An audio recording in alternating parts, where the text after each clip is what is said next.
Sore Dok, perkenalkan saya dengan Idawati Romatyar, saya mahasiswa S2 Mars Urindo. Saya saat ini sedang melakukan penelitian di RSUD Pasar Rebo dengan judul Analisis Faktor-Faktor yang Mempengaruhi Pending Klaim Rawat Inap pada pasien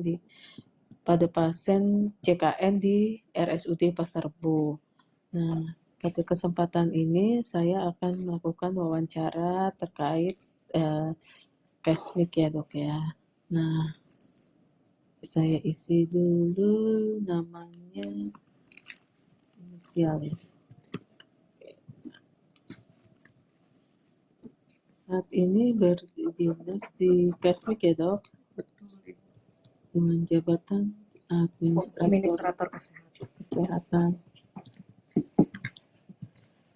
Unit kerjanya mau Cashmik ya. di Cashmik-nya. Masa kerjanya berapa tahun Dok? Saya baru Ibu, saya baru jalan 5 bulan Ibu. 5 bulan. Boleh tahu usianya Dok? Saya 26 tahun. Oh, muda ya. Miskin.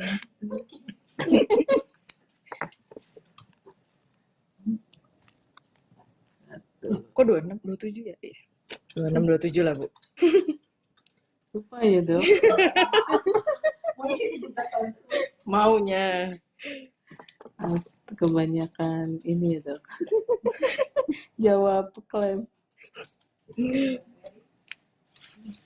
Dok, saya mau tahu,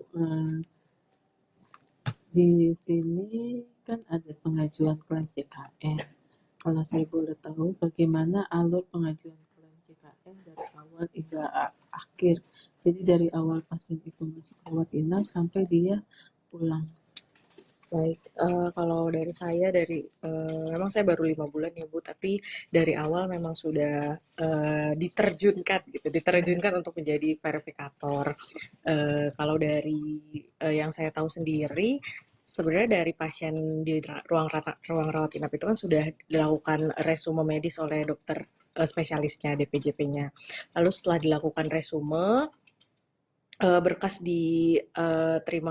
diperiksa dulu oleh penata rekening yang ada di ruangan, dicek kelengkapan medisnya, lalu billing obatnya dan lain-lain. Setelah masuk ke penata rekening, kalau sebelum full IRM yang sekarang, sebelumnya penata rekening bawa dulu berkas-berkasnya ke ruang Mobdan, ruangan Cashmik juga.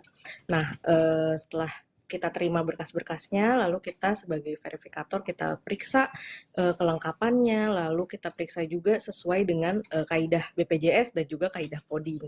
Kalau dari sisi saya sebagai verifikator sendiri, saya lebih tekankan di sisi menelaah apakah berkas itu sudah bukan layak ya, tapi sudah sesuai dengan maunya BPJS dan sudah sesuai dengan kaidah codingnya juga sebenarnya kalau dari sisi saya.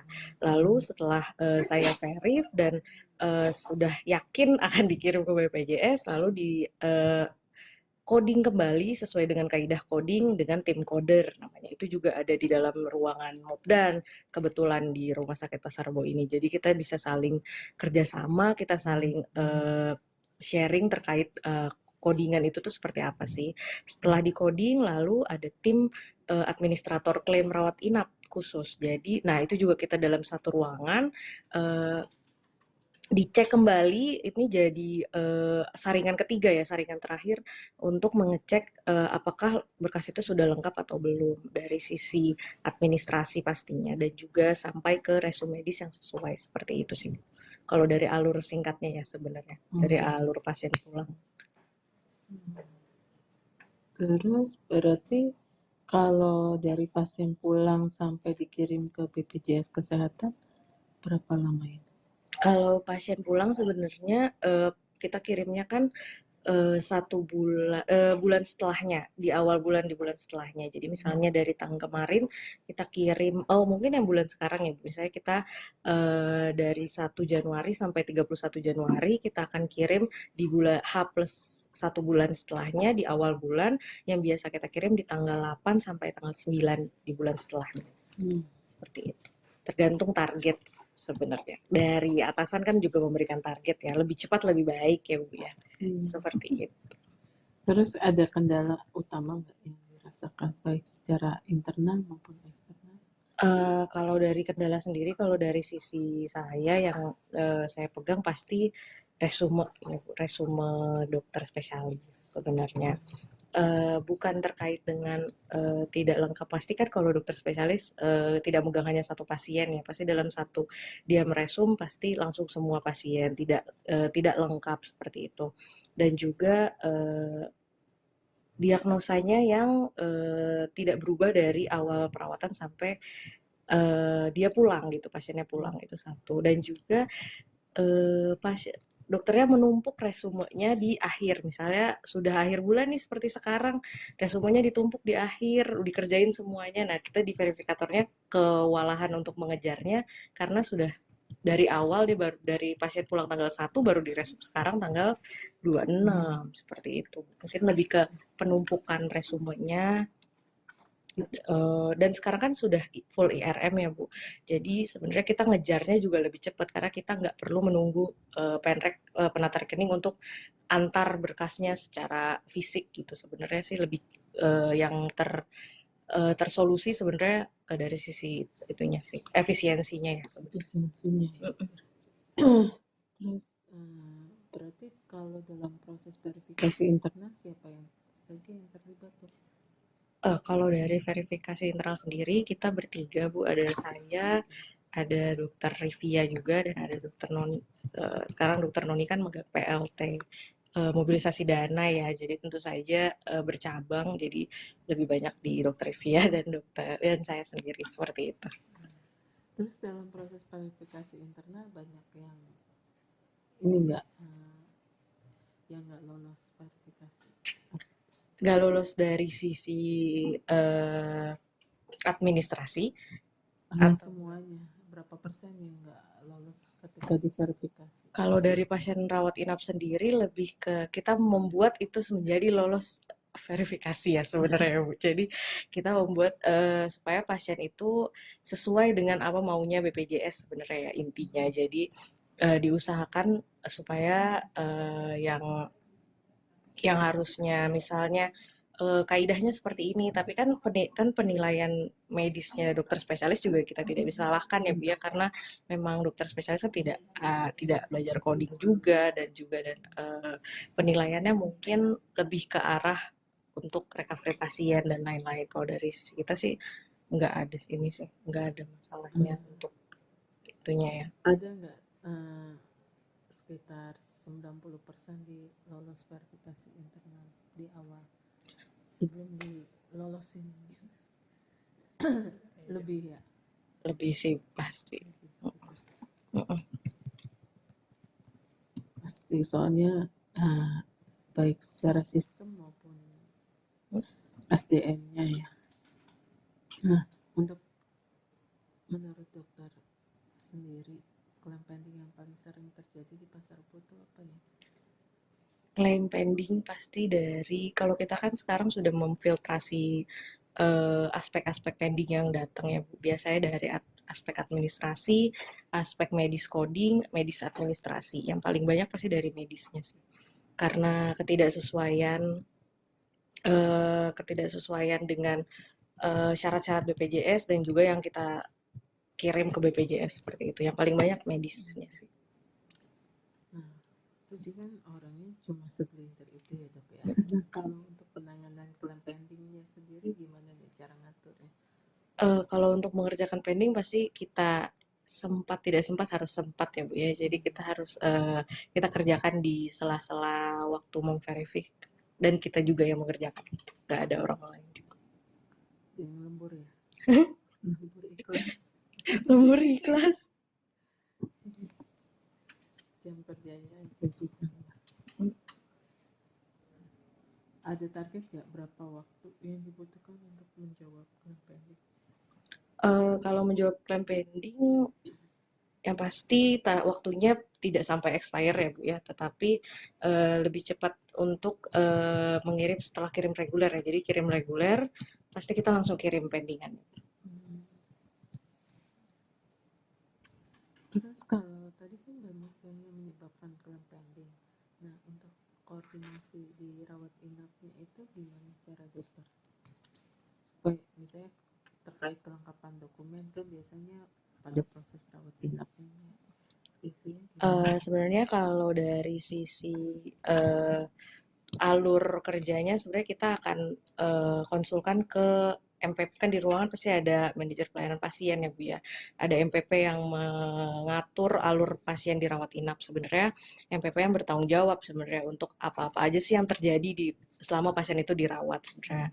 Tapi dengan satu dan lain hal biasanya kita pasti langsung ke eh, yang terlibat. Misalnya yang paling sering sebenarnya kalau tindakan PCI ya Bu ya, terus lembar PCI-nya belum diupload, kan sekarang kita kendalanya adalah sudah IRM, sudah mau efisiensi, tapi kesadarannya yang apa namanya untuk tingkat supaya lebih rajin lagi, lebih disiplin lagi untuk bertrans kayak berubah dari yang fisik ke yang sistem itu sih yang bikin kendala. Jadi biasanya kita langsung ke cat lab-nya misalnya kalau PCI, atau ke lab langsung kita ke laboratorium dan lain-lain seperti itu. Tapi secara tidak langsung sudah berjalan ya proses koordinasinya. Ya, koordinasinya lintas unit juga. Kalau untuk coder sendiri gimana? Kalau terjadi ketidakakuratan coding? Kalau ketidakakuratan coding, karena kita kebetulan satu ruangan ya Bu ya dengan codernya sendiri, jadi pasti kita sharing, diskusi bareng yang sebenarnya yang lebih tepat tuh seperti apa kayak gitu. Dan sering sih terjadi misalnya kalau dari contoh kemarin itu misalnya ada pending yang tidak sesuai dengan maunya BPJS, walaupun memang di buku ICD 9-nya sudah sesuai seperti itu, pasti kita komunikasikan sih dengan coder supaya tidak terulang lagi. Itu cukup baik ya Dok. Untuk koordinasi dengan DPJP, kalau misalnya ada resume medis yang nggak lengkap, itu bagaimana Dok? Ya, kalau resume kita kan sudah IRM ya Bu ya, jadi insya Allah resume medisnya sih lengkap. Tapi dari sisi lengkap yang seperti apa gitu ya Bu ya, pasti kita konfirmasi ke DPJP-nya dulu terkait yang paling sering itu sebenarnya dari kelengkapan misalnya laporan tindakan, atau setelah melakukan tindakan sesuatu dokternya lupa untuk membuat laporannya seperti itu. Tapi kalau dari sisi resumenya enggak juga sih. Nah, kan dalam pengajuan klaim salah satunya yang terlibat adalah SIM RS ya. Tuh. Nah, perannya bagaimana peran dari SIM RS ini? Apakah banyak membantu dalam pengajuan klaim? Pasti karena kita baru berpindah ya Bu ya dari fisik ke IRM, pasti ada positif dan negatifnya juga. Tapi kalau efisiensi pasti lebih efisien menggunakan IRM sih. Baik, secara waktu tenaga ya. Iya, lebih Ada ringkas. kekurangannya nggak dari SIM RS?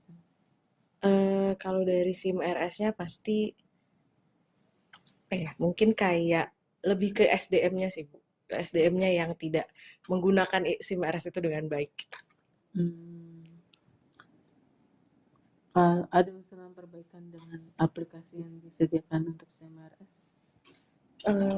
Perbaikannya pasti kalau misalnya ada sesuatu pasti kita langsung bilang ke tim datinnya ya Bu ya. Tapi kalau untuk sekarang mungkin lebih ke kelengkapannya sudah tersaring dari awal pasien pulang gitu. Jadi dari pasien pulang sudah jelas nih yang belum tuh apa, yang sudah tuh apa gitu. Jangan biasanya karena sekarang ini yang tahu yang belum apa itu di kita atau di administrator tim klaim rawat inap. Jadi sudah di depan itu sudah ada pagernya kalau misalnya berkas ini tuh belum lengkap loh gitu. Itu yang harus lebih kita cari tahu sama-sama sih. Semoga bisa difasilitasi oleh dokter. Seperti itu. Nah, secara tadi kan kemampuan dokter cukup sangat mumpuni lah ya secara kompetensi. Nah, ada harapan nggak untuk peningkatan kompetensi yang diharapkan?